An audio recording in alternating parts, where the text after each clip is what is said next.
Hello, dear Starshines. Christina here with Rise of the Multidimensional Human and Lightbody Academy. Welcome to today's lunchtime chats. Sorry, I'm a little late getting started today. As you guys can see, I'm in another beautiful tropical location. For those of you who are new, my name is Christina, and I am the acceleration expert. And we are here to talk about topics and issues that are significant for us starseeds, wayshowers, and new paradigm visionaries. And I like to bring into these conversations the things that are important to you guys, what you face on a daily basis as far as challenges goes, and I give my best to give that liberated perspective on how you can navigate those challenges in sovereignty and within your truth. So welcome everybody. Hello, dear Sister Joanne. Thank you for being here. Glad to see you. I'll give everybody a moment to get on board because I know I'm a little bit late jumping in. And I'm also going to draw up our topics for today as well. All right. So I'm in, well, there's some sounds going on in the background, but I am in this beautiful tropical paradise in the southern part of the U.S. So yes, I still am in the U.S. People have been asking me that. And this will be, I think, my last week here. Let me see. Let me get these pieces up. All right. Okay. So some of them were voice messages that were sent to me through Telegram. And then I do have a request here that was on Facebook from dear sister Carol. Hello, dear Carol. Here you are. Let me get to the comment that was made. Okay, so just going to take me a moment. It's not going to let me get in there. All right. So, dear Sister Carol, it's not letting me draw up your question. I'm so sorry. Let me see if I get in there another way. All right. So the question had to do with the planets. And so last week, or maybe it was the week before, see, it all kinds of runs together. The last couple weeks, I've been talking about the moon and how the moon is actually hollow, and that the moon was built by a group of beings, and we've had several different versions of the moon. And the question that she was asking, she was like, "Well, if the moon is hollow and not a natural object, what about all the other planets in our solar ring?" Which was a great question. So I'm going to talk about that. I'm going to talk about the planets and how they impact our consciousness, and to break that down a little bit. And then another dear Starshine left me a series of voice messages. You know who you are. And she was wanting practical tips on how to navigate being in the best version of your life when other people are not in the same frequency as you, like when you're pretty much alone in how you are. And she was expressing that even light workers don't really seem to, aren't resonating with her, or, she's finding it very difficult to get support from a tribe of people. So I'll talk about that a little bit too. There's a lot to something like that, because, we are the center of our reality, and everything that's happening around us is inside of us first. And then once our consciousness passes through that encodement, that geometry, then that is what illuminates this out here. But quite literally, when you can tap into and make changes within yourself deep enough, with enough focus, you can actually experience the glitches in the hologram around you.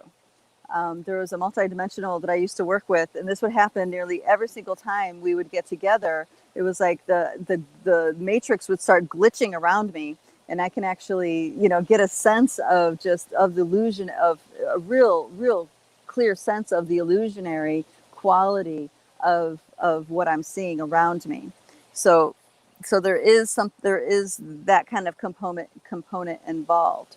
But there's also massive hypnosis going on, and mind control, and there's so many layers to that. So I do want to touch on all those pieces. I'll do the best that I can. So I don't have my whiteboard with me today, so I'll do my best to illustrate or, to make clear what the ideas I'm trying to convey. Hello, dear sister Kitty. Good to see you. Mwah. I'll be coming up to Ohio soon. So for those of you that are in the Ohio crew, just giving you a heads up that I'll be coming to Ohio in a couple weeks, and I'll be spending about a month or so in your area. So if you're interested in having me over and maybe do a talk at your house or an activation or some kind of group work on your farm or whatever, email us.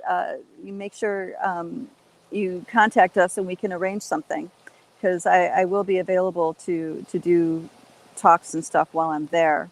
We've had a family emergency, not emergency. Well, one of my in-laws passed away, so that's why we're going to Ohio to help with affairs, to wrap them up. So I'll be there for a month or so, and I'll be available. All right, so let's go ahead and jump in. All right, consciousness in our planets. So just like Pachamama is a living, breathing being, Pachamama is a living, breathing being, and we are, in a sense, an extension of her, okay? We are these infinite beings that had a resonance that was a frequency match for her unfoldment, for her dream that she was bringing forward. And because of that resonance, we came in, became blended with her, and had an agreement to unfold our dream within her dream. Okay, so she's a living, breathing consciousness. So is our sun. Our sun is a living, breathing consciousness. It's a being. Okay, in some of the old pantheons of the ancient days, there was a godhead associated with the personality of the sun. Up until the coming of the third moon, the sun was always referred to as a female force. But since the coming of the third moon, that's when it switched to being referred to as a masculine force. A lot of indigenous keepers to this day refer to the sun as grandfather sun. Okay, this is Mother Earth and grandfather sun, and refers to the moon as grandmother moon. Okay, there's a reason for that. But also there are other beings that are contributing to the unfoldment of our dream, and that's the other planets that we have in our solar ring. So Mercury is a living, breathing being. Mars is a being. Venus is a being. Jupiter is a being. Saturn's a being. Okay, that asteroid belt between Mars and Jupiter used to be a being called Meldak. Some might call it Marduk. Okay, so that was once a living, breathing consciousness that is now shattered, and is that asteroid belt.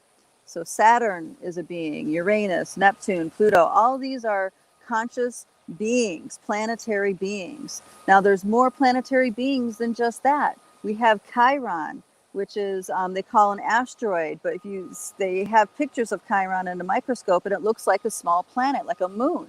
Okay, and then you have artificial structures that are also in our solar ring that influence, and this is stuff like the Death Star second moon that's behind our moon, or there's also another structure called wormwood. So there's these other structures, and they all influence our consciousness, but it's the living, breathing beings that we have agreements with. Okay, we have agreements and contracts and vows and stuff like this to these beings. And you can say, how can that possibly be? So let's rewind a little bit back to when we had a goddess pantheon that was the primary belief system on this planet. So this is where you get to the Greek gods, the Roman gods. Okay, in Hindu, there's thousands of gods. And each one of the Greek and Roman gods in particular were equivalent to a planet. For example, Zeus, who was king of the gods, right? That was the consciousness Jupiter. And then you had gosh, now my mind's going blank. Venus, right? Venus also known as Aphrodite, is the planet Venus. So when you were in any of those mystery schools, the mystery schools and temples of Venus or Aphrodite, or the mystery schools and temples of Zeus or Jupiter, you were taking vows and promises and getting initiated into that mystery school teaching that was had a direct connection to the planet. Okay, so think about all the different lifetimes you've had in all the different many versions of this planet Earth, and how many of those were you in mystery schools? How many of those were you involved in those and anchoring in those kinds of teachings into the consciousness of this planet? Okay, just feel in your body. If you pause for a moment and just feel in your body and just ask the question, was I part of a mystery school like that? You'll notice an opening, and when you get an opening and a nice deep breath comes in, that's a confirmation that yes. And then you can narrow it down through muscle testing how many mystery schools you were a part of. Now, I have certain ones in my recollection because I can recall past lives, but I know that there's more that I cannot recall because for some reason my soul has chosen to hide those memories from me. Which means I can tell they're there. I can track them down when I need to, but I don't actually have the full memory of that practice and what it was about. Okay. So these beings, all these planetary beings, are contributing to the evolvement of our consciousness. And not all of it is to open our consciousness. A lot of it is to perpetuate those agreements that we have. A lot of it has to do with control systems. For example, Saturn, a lot of people have not a great relationship with Saturn. A lot of people feel confined or pressured or oppressed by the energy of Saturn. And there's other people yet feel very strong and confident with the energy and consciousness of Saturn. Okay, so we all have our relationships, and that relationship didn't begin in this life. That relationship began many, many, many eons ago in your soul's journey. You see what I mean? So the how you have a relationship with Saturn now is something that is an ancient relationship. And right now, there's these control systems that have been evolving over many thousands of years, hundreds of years, that are trying to lock down consciousness on this planet. That's their goal.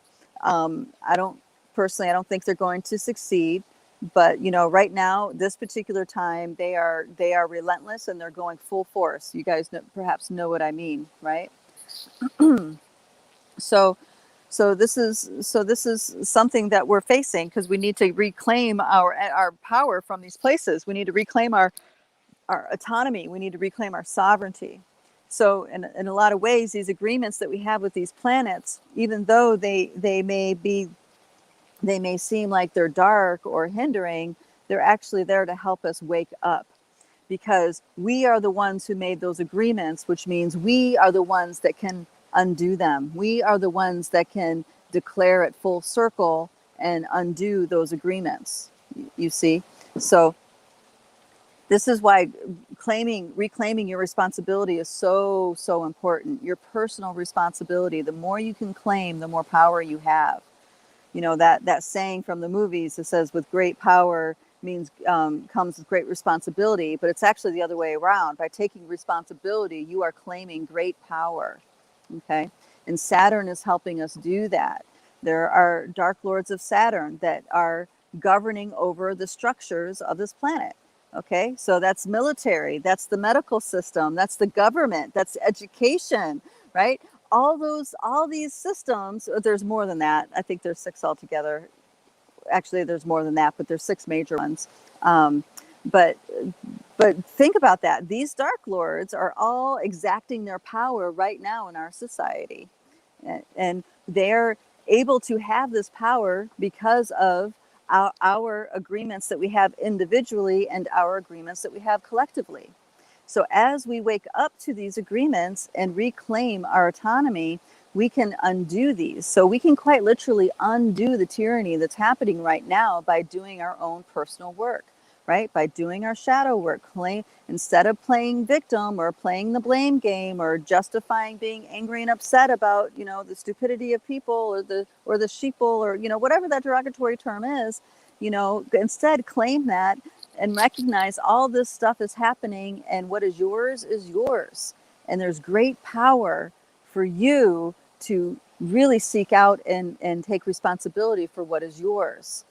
Okay?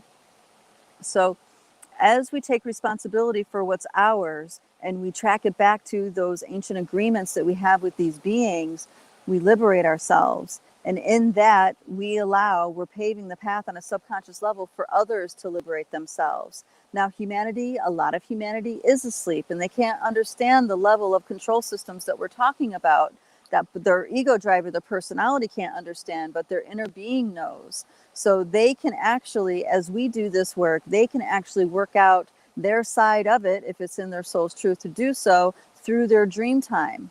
Okay, they'll be able to do that. So everything that we do has a ripple effect. Everything we do, we're so interconnected. It affects everybody else who's involved with a similar resonance. So when we look at, say, all right, so these control systems, right, that are, the medical tyranny, the corporate tyranny, the military. I mean, we've been at war with each other for hundreds of thousands of years. The United States has been in a state of war since the beginning of this century. I don't know if you guys realize that we've been in a state of war for that long.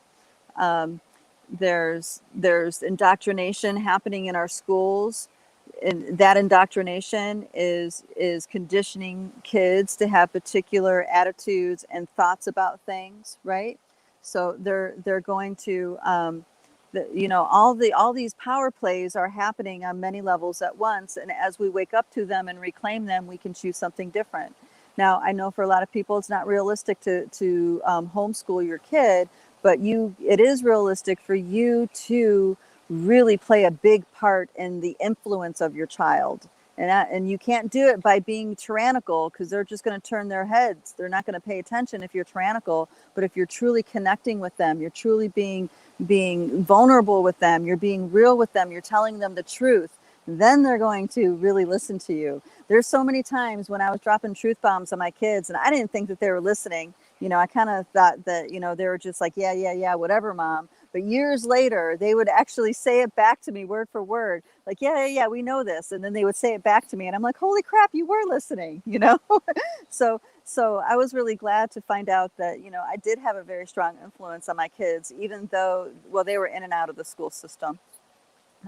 My youngest, I finally actually took out of the high school system and put her in more of an online kind of situation, because the schools were so toxic.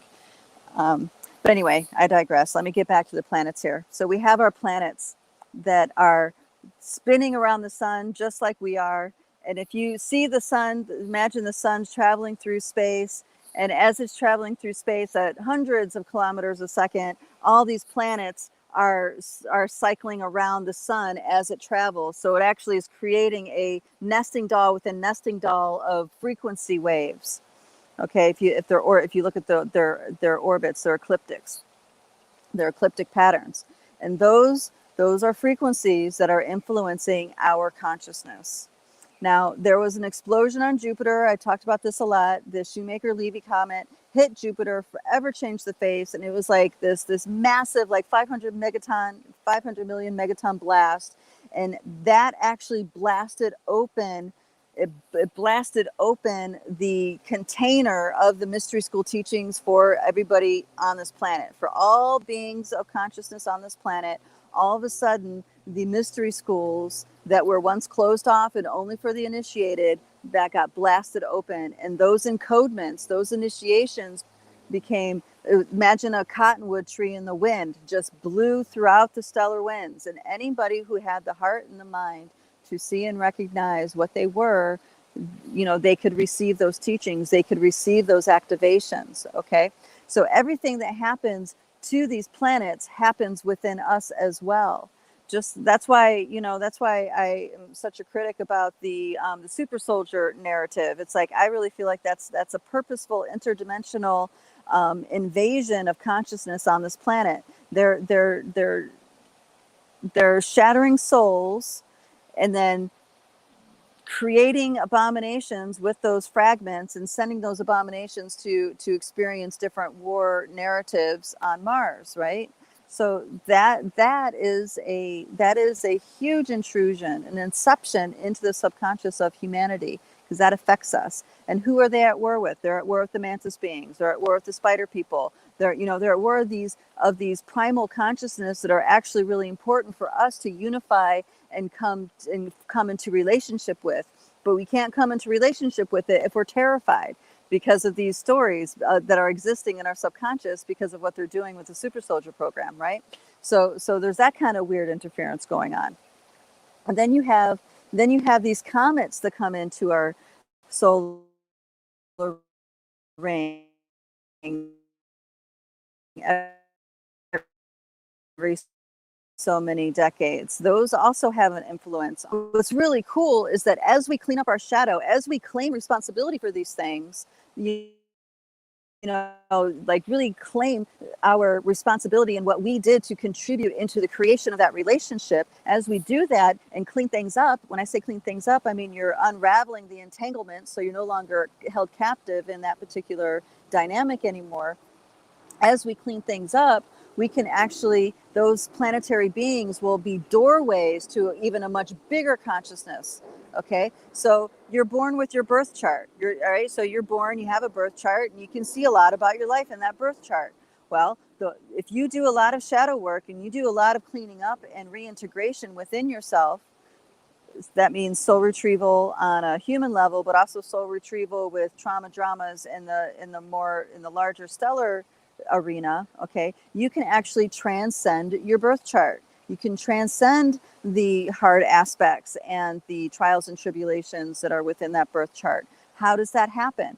It happens because you've cleaned up so much of those entanglements that planet, that consciousness is now no longer just holding the pattern of that particular planet. It's actually now a doorway for you to access stellar consciousness through Jupiter or through Saturn. You see what I mean? So, for example, when I look at my chart, I have a series of planets that are exactly conjunct several fixed stars.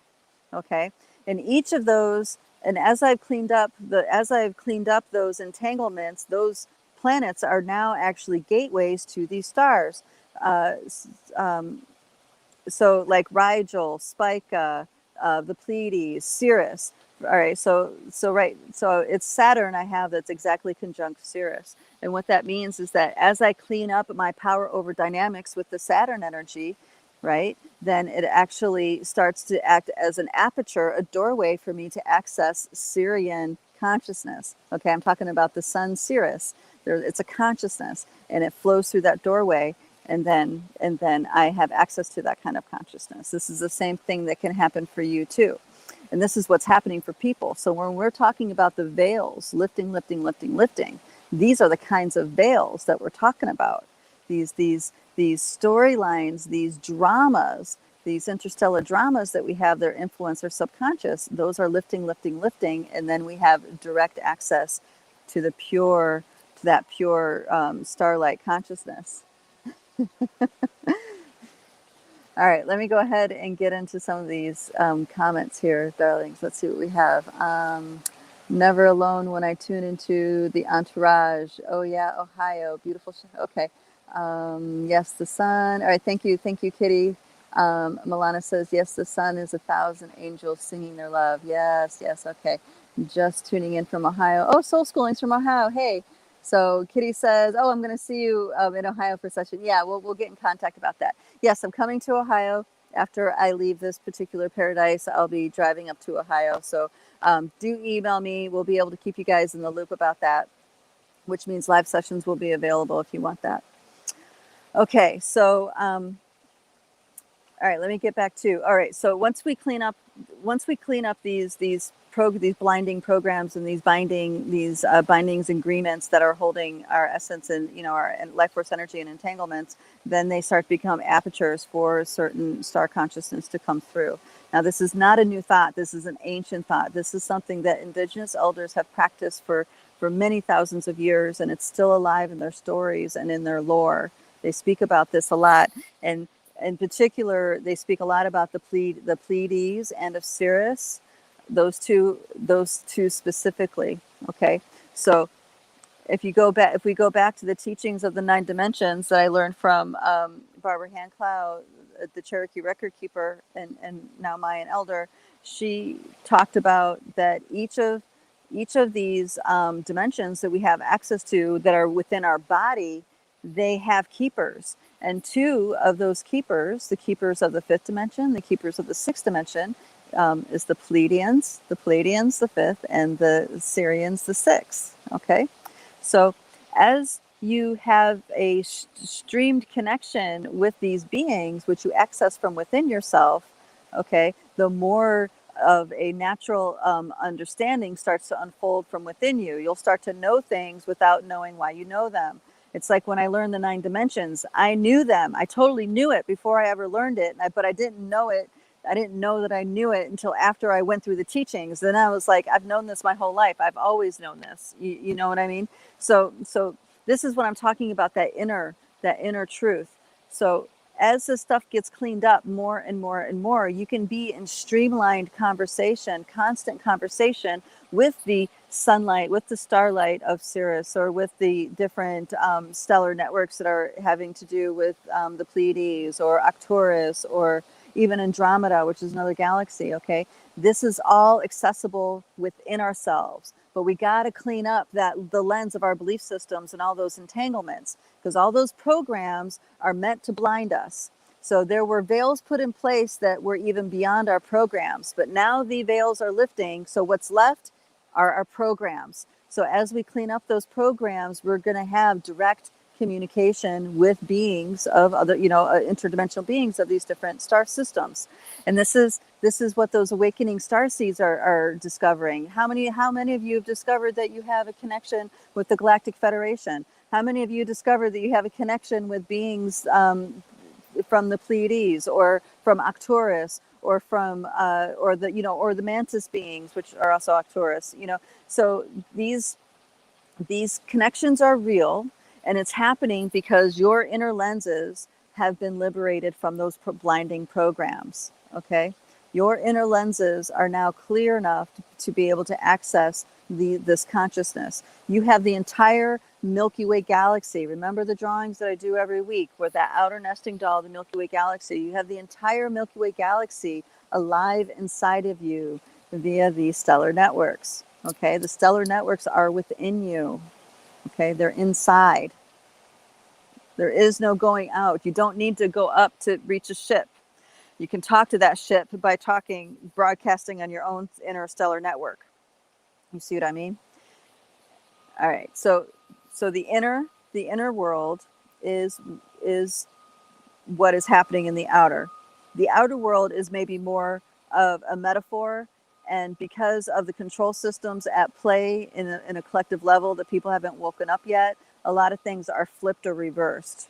Okay, so there is a little bit of confusion about that, because when you have something that maybe adverse happen, when you had an inner awakening, you're being shown the opposite of what the inner awakening is, and that's how those reversals work.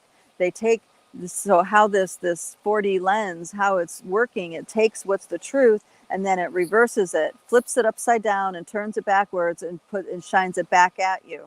That's why it's so confusing, right? So the more we clean up those pieces, and the more we clean up and claim our responsibility for everything that is, we can actually see those reversals much more clearly for what they are, more and more and more. Okay, I mean, more and more and more, you'll see it for what it is. Like, oh my gosh, that's a total reversal to an encodement that I just digested last week. There'll be stuff like that.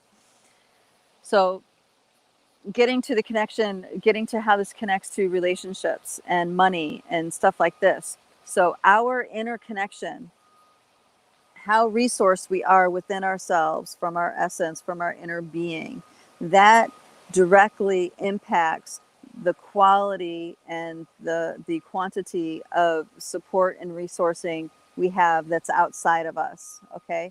So if you are receiving a lot of, if you're allowing yourself to receive a lot of love, a lot of truth, a lot of support from your inner wisdom, your inner awareness, then you are actually going to attract people who are a similar vibration to that. Okay. You're going to attract people. They're not going to be exactly like you. I don't mean it like that. You're going to attract people that can actually fit that vibration, to fit that dynamic that you have inside. The other thing that happens is like with resourcing, if you resource from within yourself regularly and you keep yourself full, you keep your inner cup full, emotionally you're full, intellectually you are full, right? Spiritually you are full. If you keep your cup full like this, then you are actually going to attract, that support externally. So if it happens to be in the form of money, you're going to, it's going to be a lot easier for you to bring money into your world. If money's not necessarily what you need more partnership, you're going to bring that partnership into your world. So it really depends on you fulfilling yourself, you completing yourself.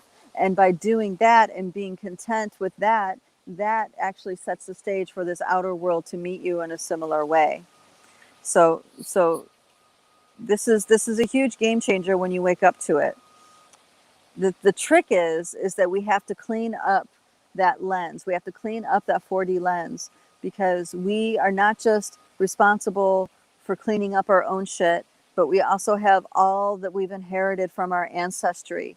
Okay? Not that it's anybody's fault, because it's not anybody's fault. You are the one that they have been waiting for. Okay? You are the one that your lineage has been waiting for to help liberate this. Okay, so this is your job. If you're awake to these levels, it's your job to help your people out, to help your ancestors out, because you're not only liberating them, you're liberating yourself, you're liberating your children and your grandchildren. So it's not a work that's just for me, though it may be inspired initially by trying to heal yourself.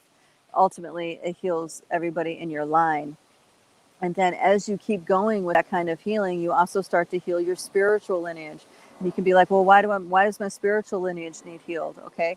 And I'm talking, so this connects back to those mystery schools that I was talking about earlier.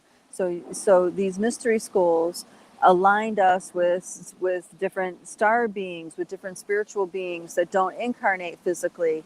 And a lot of them were a part of the power over dynamics. A lot of them were a part of heart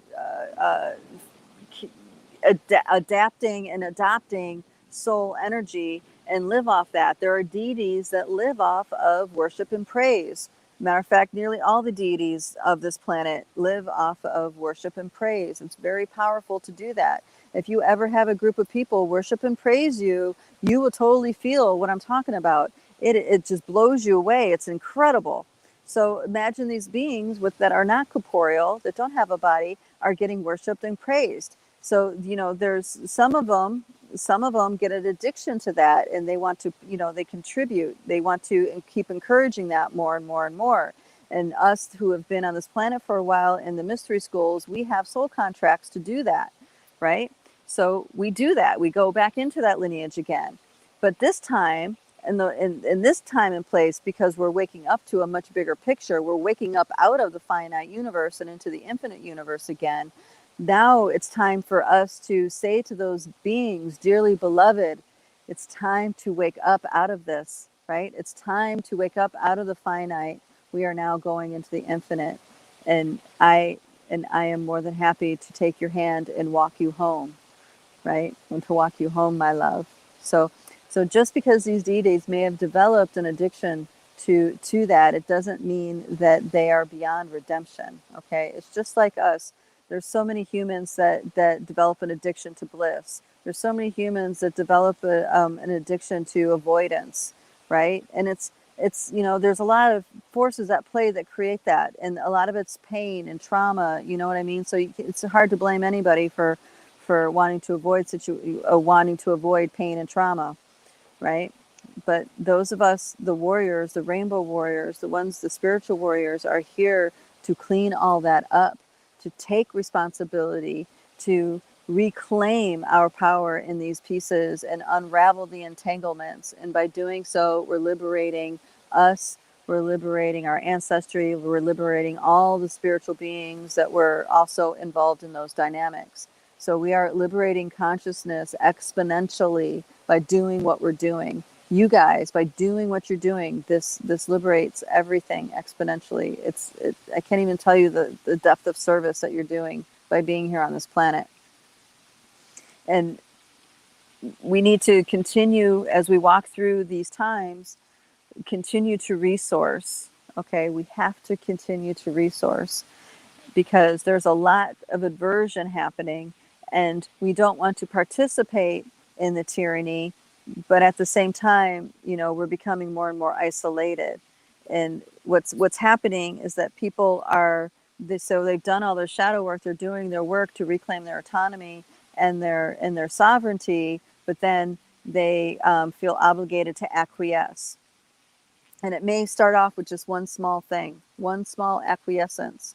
But that's how it starts. Once you acquiesce to something that's against your truth, that you know is against your truth, that's how it all begins. Then it's just a little bit more, it's just a little bit more, and then it's just a little bit more, until you don't even recognize yourself anymore. That's how it happens.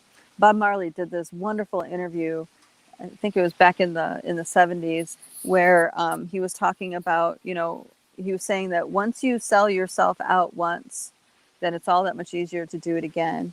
And there's this wonderful quote, and I'm totally going to mutilate it, but it was something like, once you sell yourself short, then you're going to be selling yourself short for the rest of your days. And his whole idea is that, this is what mental slavery does to people. Okay, so right now, most of this planet, and it's painful to say most, but most of this planet is deeply entrenched in mental slavery. Okay, and it's not because they're dumb. Okay, so don't scapegoat like that. It's not because they're dumb. It's because the forces that be know the human condition, and they have been unfolding a plan for a long, long time. It's a very sophisticated system that they have going on right now. Okay, and believe it or not, you are here, chances are, because you also had your part in implementing that system somewhere in this galaxy, somewhere in the stellar network, somewhere in the solar ring, if not on this planet. Okay, that's why you are here to experience it, but you're also here to break it. Okay, and we can break it because we are the ones who created it. Remember that. So as frustrating and as infuriating it is to experience humans in their mental slavery, in their shut-offness or whatever, just remember there was a part of you that participated in that in some way. If you can get to that, if you can get to what that is, and either do a closure practice or forgiveness practice or whatever modality to unravel that entanglement, then you are taking responsibility and undoing the part that you were involved in doing. You see? It's very powerful when we can come to that place. Dear brother George Kavaslis, who I talk about a lot because I'm a fan, he has this work called the Closure Practice. It's part of his TGM program, and that's what it's all about. It's about getting to that part of you that is a master creator being and in perfect harmony with the master creator being of that control system. And once you get to that part of you that is in harmony with that part of that being, then you speak to them and show them how it's come full circle, right? You actually show them in your spirit how you've awoke out of the matrix, and that the agreement has come to fruition and it's come full circle, and then you liberate yourself and that being from them having to act out that agreement. So this is something that works. I think he does it with stuff like the chakra system and kundalinis and the God poison and AI and all that stuff. but there's lots of other dynamics you can do this with. You can do this with mystery school dynamics. You can do this with planets. You can do this with stars. You can do this with galaxies. Okay, so there's no limit to what kind of closure you can bring, and these control systems are vast. Okay, the Milky Way galaxy. All right, let me back up for a second. This realm, this reality is not what we think it is. Okay, you can quite literally have someone from another galaxy, from another universe, in a human body sitting right next to you and not know it. They'll know it, but you might not know it. Okay, and the only reason why you wouldn't know it is because of your belief system of what you think is possible. You know, that 4D lens. So that is how malleable this reality is. You can have many, many, many kinds of beings here around you, and you wouldn't even recognize it because it's so far out of the belief system. And that's the blindness of humanity. We have been lied to about who we are, about what we are, and we've been lied to about all these things, and it's blinded us and stunted us. So our imagination, even our imagination, is limited because of those lies that we've been told we are. Okay, now these beings are, they know us well, and these systems have been in place for hundreds of thousands of years, millions even if you go off this planet into other galaxies. So this is something that's been happening for a very long time. But I'm not saying that to scare you. I'm saying that to give you scope so you can understand how powerful you are, because you are here to wake up out of that. Okay, you are here to wake up out of that, not to play into the game more. I mean, feel into yourself when I say this. Are you here? Are you here to change the system? Are you here to wake up? Are you here to empower yourself? Or are you here to continue the game? Are you here to continue to explore mental slavery, spiritual slavery? Okay, what's true for you? Only you can answer that. I know that I'm here to wake the fuck up. Right? I'm here to wake up. And not only do I want to wake up myself, I want to wake up all my peeps too. You know, this is what's right for me. It's like we're a tribe. We all came here together. We're all in this together, and it's together that we're going to get out of it. You know, so it's to reconnect with all the fragmentation, with all the disconnection that's happened over the many hundreds of thousands of years, millions of years, if you go back far enough. So we are the fifth seeding of the human race, and we are an accumulation of all the other races that have been here before us. Okay, so we have all the wisdom and learning and teachings of the experiences of the fish people, of the ant people, of the Sasquatch people, of the Hyperboreans, of the blue people. I mean, there were many races on this planet, and we are an amalgamation of all of that. Why? Because we are of the earth. All of these beings were of the earth. Whether they're extinct or not does not matter. They are buried, that they exist deep within the subconscious of our planet, which means it exists deep within our subconscious. So we have access to that wisdom. We have access to those memories. We just need to clean up our blinders. We just need to change our belief systems of what we think is possible and what we think is. Okay? And the one that's really going to help us do that is cultivating your relationship with Jupiter. Now, Jupiter has dark lords, and these dark lords were meant to hold down consciousness, to keep it locked down. Well, right now it's opening up exponentially. It's amazing how it's all opening up so quickly, so fast. So all you need to do is be willing to be present with the different shadows that arise. And there's lots of shadows these days to arise. And then you can get to the core of it and unravel it. And now Jupiter is no longer the home of dark lords that have control over you or lock your consciousness down. Instead, Jupiter turns into a stargate that you can access the stellar networks through. You see, you can access higher consciousness through. Okay, there's a star system called Spica, where the template for human breatharians come from. Okay, Spica is that there's humanoids in Spica, and they have the encodements for the human being that does not ever need to consume external sustenance. Okay, those transmissions are available to us. There's humans that have downloaded those transmissions and integrated into their light body and have transcended the need to take in sustenance, right? But that's only one of billions of stars out there, guys. All of those memories, all of that knowledge is to your access. You can access it through your dream time. You can access it with meditation. You can access it with focus. Okay, song, stories. All right. So we have a lot of help. We have a lot to our abilities. We can end this power over game tomorrow if we just reclaim ourselves and refuse to acquiesce again. So, and I feel like that's where we're heading. We're getting to that point where humanity is going to stop acquiescing, and then that's where the real big push is going to come from. You know, so like these businesses that are requiring vaccines or whatever. Okay, that's all voluntary. Now, what if those businesses didn't volunteer to do that? What if you see what I mean? So it's like this game only works when you have collusion, and people, as they wake up more and more, they're going to stop colluding, and then that's the moment that we have to break.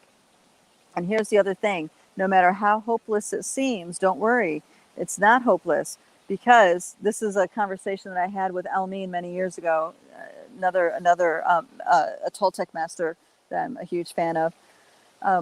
Elmine is she's a teacher of masters. She wakes up masters and then she equips them with transmissions and teachings and stuff like this. She has many books, and she's just really fabulous being.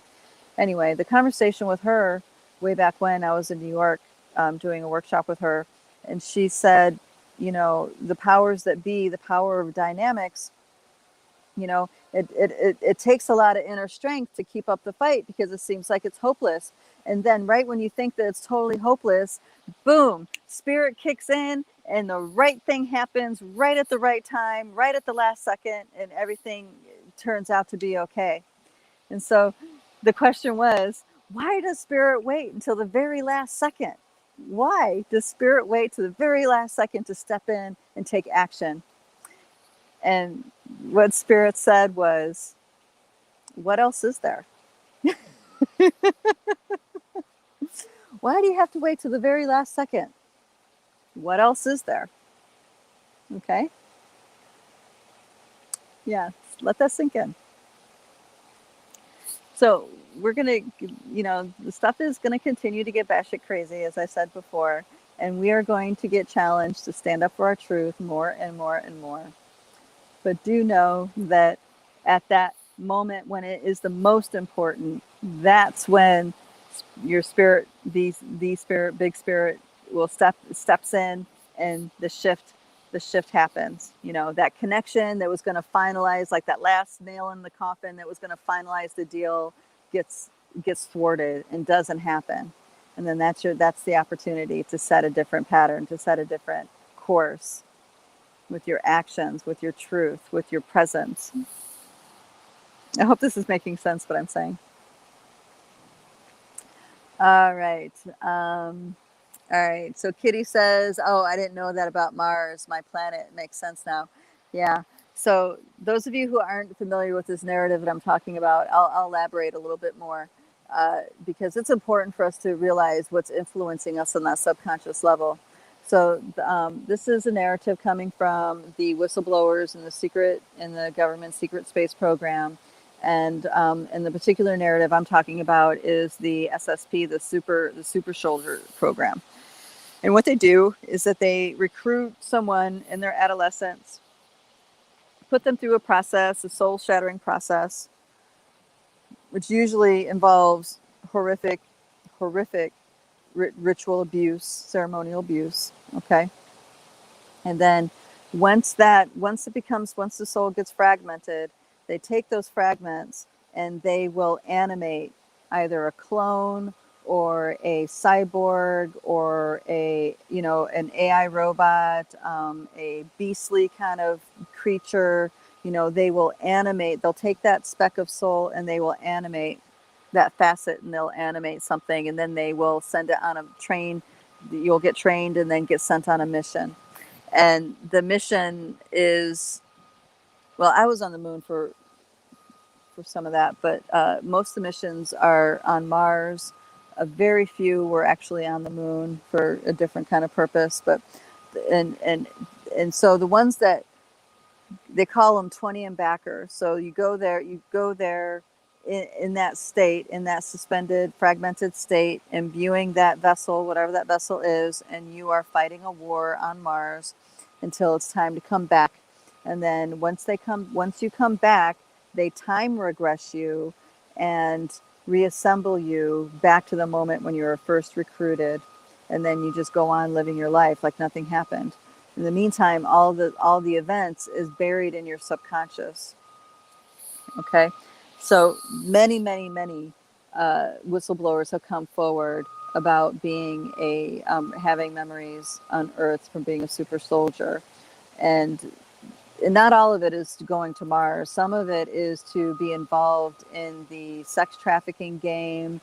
Some of it is to be a handler of other fragmented souls. You know what I mean? It's a whole structure, a whole system on forcing consciousness to do the bidding of another will. And I mean, it's this highly sophisticated. It was perfected long before it actually got implemented on this planet. But it's a thing that affects us, whether we're aware of the story or not. Once you're aware of the story, most people are pissed off for a while and are freaking out for a while once they learn about the story. And then as time goes by, they'll start to integrate. Some people will actually have memories pop up, like their own memories of being a super soldier pop up when they hear these stories. So the reason why these narratives are meant to be spoken, they're meant to be remembered, okay? It's meant to happen is because these narratives, as you listen to them and believe them is to be true, that is now your emotional charge that you have around that is reinforcing that false reality and being so. And this is how we perpetuate all false realities. We have a strong emotional charge and an attachment to it, and that's what happens.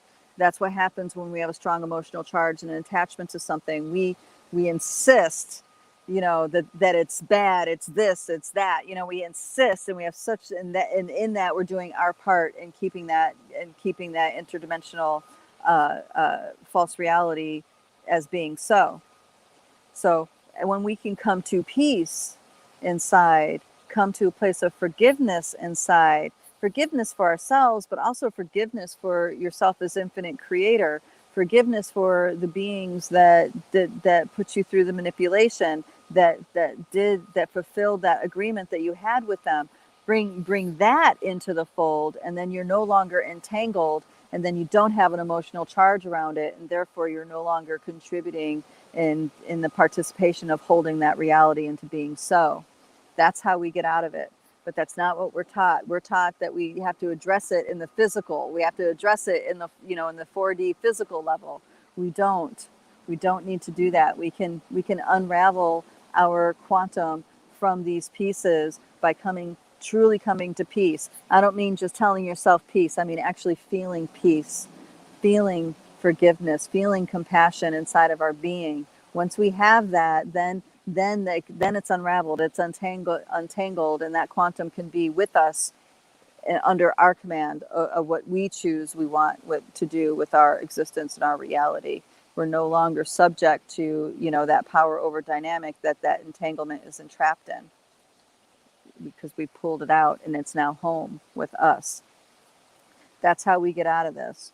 And that's why Dreamtime is so freaking powerful, because as we practice with our dream recall, our dream share, and the dream listening, this is all the stuff we do in the Dreamtime Healing Project.